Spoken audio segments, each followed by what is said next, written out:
This is the Reds POSTCAST, your instant game reaction for the Cincinnati Reds. Part of the Locked On Podcast Network, your team every day. Good evening, Reds fans, and welcome to another edition of the POSTCAST, brought to you by Locked On Reds and the Locked On Podcast Network, now the #1 sports podcast network in America. I am Tim Daniel. I am a lifelong Reds fan. I've been podcasting about this team for 6 years, and in my second year here now at Locked On. And I want to thank you for being patient with me as I was rushing home to come and discuss a huge Cincinnati Reds win over the Miami Marlins 6-3. If you're just checking the show out for the first time, welcome. We are so glad to have you. Please be sure to hit that notification button so you can not only get my show after each and every Reds game, but you get Jeff Carr and Stephen Offenbaker Monday through Friday on Locked On Reds as well. This episode is brought to you by our friends over at FanDuel. Right now, you can bet $5 and get $250 in bonus bets if your first bet wins. Head to FanDuel.com to get started. On tonight's show, we got some rally red legs action in there. How about that? We're going to discuss the incredible 9th and 10th innings that the Reds had there. I'm going to give some love to Jose Franco, which is not a sentence I really ever thought I'd say, for coming in the game and having to get through 2 innings. He was excellent. And we're going to talk about Matt McLain. Again, how fun is this? This is really fun, watching this team play really good baseball and figure things out. All that and a whole lot more. Chat, if you can, because YouTube's been having some issues today, can someone give me a thumbs up just to let me know if I sound all right, if everything's coming through okay?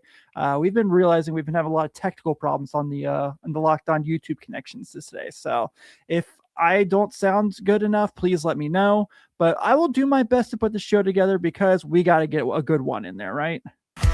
This is what you'll be talking about. For the first time since 1990, the Cincinnati Reds start 5-0 on the road. Now, 1990 was a pretty good year, right? Pretty darn good year. Can they possibly? I mean, it's still super early in the year. We still have a lot of baseball to play. But here's what I'll say. This team fights like hell. And in the luck that I've had, I don't get to do this often, that I was late tonight, which thank you guys again for waiting for me. That's super cool of you. I got to listen to the post-game show. And one thing that Tommy and Welsh said that really jumped me is they're playing Terry Francona baseball. It is very old school the way they're approaching things, but it works. These guys had more runs than hits tonight, and they still won this game. These guys were super aggressive tonight and found a way to make runs happen. They had their first error of the year. I don't know if I would have thrown that error considering it was a disruption play, but I will live with it because, one error in 11 games is pretty solid from your team, not from a single player. It was pretty crazy. It was just a lot of fun. And just so watching this, first off, Reds had no business beating Sandy Alcantara tonight. He was unreal. So he was on the hook for the 2 runs in the 9th inning, but when he left, still had a shutout at 8 1/3 innings of 6 strikeouts. Mind you, he did not give up a single run in his last game when complete game shutout. So that guy's been pretty incredible so far this year. He's back to his old form from his Cy Young winning days and his All-Star days, and had another night where he was unbelievable. The Reds could not figure him out. So to see Matt McLain get that double in the top of the 9th inning, and to see Elly draw a walk. I talked about this with Steve just yesterday when I was filling in for Jeff. The thing that Sadak always says about Elly is when he starts drawing walks is when he starts getting tapped in. He had 2 walks tonight. And that's something that really kind of jumps out to me as well, is as we're starting to see this move forward. I mean, the Reds as a team tonight had 6 walks. So, yeah, maybe they weren't getting the best contact off Alcantara, but they did a great job of making him work, even though he was dominant. And we're able to get things started. So the first run, where Matt McLain scores. And then Elly just having another one of those like Elly highlight moments that we're just always going to remember, right? Man, chat, you guys are alive tonight. You guys are feeling it. I'm loving it. I'm really enjoying the vibes here. So to see Elly kind of have one of those recreations of one of those epic moments that we see from him all the time, that we saw his rookie year and his second year, seeing him, as I keep saying, healthy, is obviously showing. So that's been really great as well. But to see him create that run there, coming off of walk and making that play happen was awesome. Sal Stewart only had one hit tonight, but also drew a walk. That was humongous, had an RBI as well. So it's a good ball club, man. Elly gets a second steal. Noelvi Marte gets a steal. They're doing it all. And tonight is the first night that we've seen really all year when they've had a win, that it wasn't something where they were looking for, they weren't relying on getting a homer to win the game. They didn't have any homers tonight. Oh yeah. And I didn't even bring up Nathaniel Lowe in the 10th inning with this hit, and then Matt McLain again hits nearly a homer, nearly a grand slam at that, with that big double. That was something that was pretty awesome to see. So this team, I'm really loving what we're getting from them right now. Timely hitting is the theme that Steve's been talking about quite a bit over at Locked On Reds. Timely hitting came up tonight.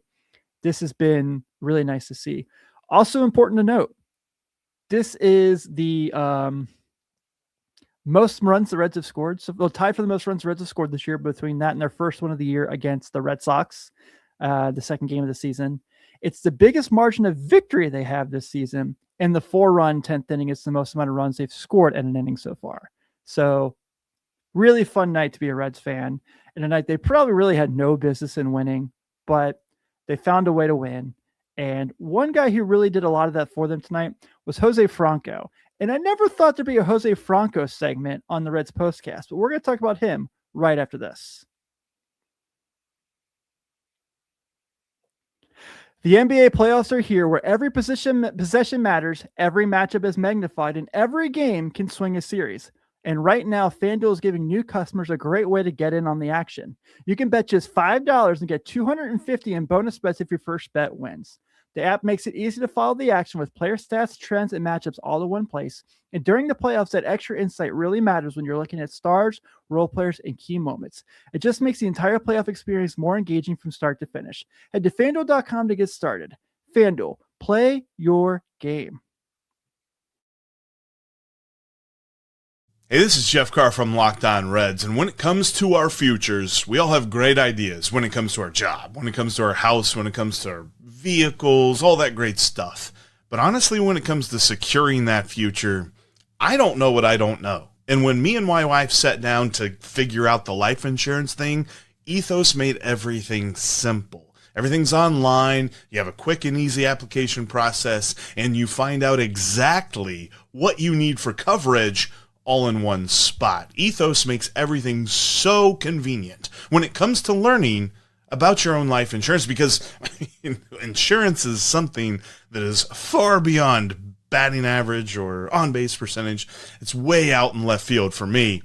Ethos made it all easy. Take just 10 minutes and get covered today with life insurance through Ethos. Get your free quote at ethos.com/LockedOnMLB. That's ethos.com/LockedOnMLB. Application times may vary and rates may vary. When you don't have Jeff Carr available, you get Jeff Carr pre-recorded ads because he just misses you guys that much that you have to see his face. But I want to go ahead and say thank you again so much for hanging out tonight as we discuss a great game at the Reds, getting that big victory over the Miami Marlins. And I want to shout out our everydayers who are here with me each and every night. And if you aren't and want to become an everydayer, you also have an opportunity to celebrate with us. And I'm giving you a full month of the Everydayer Club for free. Go to lockedonreds.supercast.com and use code FINALLY. You'll unlock every episode ad-free and get access to our private listener group chat. Tap the link in the show notes and use code FINALLY to claim your free month. And it's a lot of fun in there. We're in there all the time chatting with everybody. It's such a great time. But let's get to tonight's turning point. Time to reveal where the game was won or lost. It's the turning point. Elly De La Cruz has another Elly De La Cruz moment to tie the game, to take it to the bottom of the ninth. And from there, it is Reds all the way. And that's been incredible. Guys, when we talked about the bullpen this getting ready for the season, yeah, Mike, that brings up the double steal. I didn't even think about the double steal. Good point. We talked about the bullpen this season. We thought, we're going to have days where we talk about Caleb Ferguson. We're going to have days where we talk about Tony Santiago. We're going to have days where we talk about Emilio Pagan. We're going to have days where we talk about Pierce Johnson. I don't know how many of us thought, I can't wait to have conversations about Jose Franco. obviously a guy who made the team in spring training right at the end. He's a guy who was the only player that was inactive on the opening day roster. And today they needed him to really find a way. And he did just that. He had 2 really solid innings tonight with 2 strikeouts and kept the Reds afloat. And I feel like, so that's another thing that was really funny is Welsh and Tommy were talking about it on the postgame show on Yid's show as I was driving back home.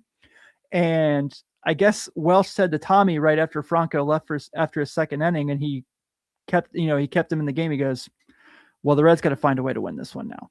And so that was pretty funny to see him kind of react to that. But I know Jose Franco is not obviously going to be a guy that you expect is going to be a huge outs in the postseason for the Reds by any stretch. But tonight, 2 really good innings. He came into this game with just an inning and 2/3 pitch so far in his career. And obviously tonight, he was just unreal. He gets his first hold of his career. So that was pretty cool. And first couple strikeouts of his career as well. This is where you're kind of seeing that next man up mentality. This is where you're kind of seeing that like all hands on deck. A lot of you guys have said in the chat, I can't highlight one individual because I've seen this point from a lot of people, and it's correct. The chemistry in this team, the continuity we're seeing from this team, it's just been so fun to watch. And it's making this team so good to enjoy, to watch down, just sit down on the couch, watch a Reds baseball game, and you feel like this team has a lot of opportunities to make things happen. And Franco getting his chance to do that, passing the ball onto Emilio Pagan, who was a little shaky, like he has been throughout the year, but to his credit, didn't give up a run. And then Graham Ashcraft comes out for the 9th inning. Does give up a run that doesn't count towards his ERA because it's the ghost runner, but closes the door. Ashcraft, you've heard me, you've heard Steve, you've heard Jeff talked about it already this year, has just been unbelievable. But you know who was unbelievable tonight? Matt McLain. This is the Locked On Player of the Game. I often talk to you guys and joke about mine, Jeff, and Steve's, our Locked On group chat, where we just kind of talk about the games in there. If you could see in it, you guys would probably enjoy it as much as you enjoy the Everydayer chat. It's just us BSing about baseball and having a good time. Jeff sending us really nice pictures from his cruise. But Steve texted me after Matt McLain's hit because all we heard last year was send him down, send him down, send him down. And he did the whole like SpongeBob meme where it's like the capital letter, then the lowercase letter, then the capital letter. It just said send him down. And I was cracking up because Matt McLain tonight had 2 huge moments. First, starts getting Alcantara worn down with a double that leads to the first run of the game on the South Storage sac fly. Also plays part with the double steal that was mentioned. And then, of course, in the 10th inning, hits a ball this close to being a grand slam. I thought the way it left his bat and the way the camera was set up in that stadium that it was a grand slam at first, and just misses it, but brings a couple runs in. Yes, this exact thing right here is what Steve's talking about. That was what I was talking about. But to see that him just kind of have that moment, it's a guy that we're all rooting really hard for, right? It's a guy that is kind of a hot button between Reds fans. Is he good? Is he not good? You know, us here at Locked On, we're all big McLain believers and think he is good. And to see him have that moment tonight was great. And just to see him kind of be able to enjoy himself. We've seen the walks have been there. We've seen a lot of good from him so far this year. But to see him have a night like that, where he just had two of the most important moments in the game, it leads him to wins. It's absolutely awesome to see. Now, the Reds have won 5 in a row. If you are scoreboard watching after 11 games in the season, you'll know the Cincinnati Reds currently sit at first place in the National League Central and have a positive run differential. Now, I will say this. Yes, it's 11 games, but how many times in the 2000s have we seen the Reds in first place since 2012? I will enjoy every single moment that they are in first place. It may not last 6 days. It may not last a couple hours, but I'm going to enjoy it when they are because this team is super fun and I'm having a blast watching the Reds on a night in, night out basis. But I'm going to go ahead and wrap up shop here as the Reds are victors tonight in Miami for their 5th straight win, 6-3 in extra innings. The Reds have 6 runs on 5 hits and an error. The Marlins have 3 runs on 7 hits and an error. Your winning pitcher tonight is Emilio Pagan. He has his first win of the year. Your losing pitcher tonight for the Marlins is Calvin Foucher. He picks up his first loss. And we are back at it tomorrow for the Wednesday game, as once again we're at 6:40 and we play game 3 of 4 with the Miami Marlins. Brady Singer takes the hill for the Reds. He does not have a record yet with a 5 ERA. He'll be going against Yuri Perez, who's currently 0-1 with a 5.73 ERA, though has pretty decent numbers. In 11 innings, has 12 strikeouts and a 1.27 whip. First pitch will be at 6:40. I'm not leaving the house tomorrow, so I will be here at regular time. But thank you guys so much. I greatly appreciate it. Go Redlegs. I will see you all then. Enjoy the night. Just have your finest bourbon and enjoy a good Reds team because this is a blast.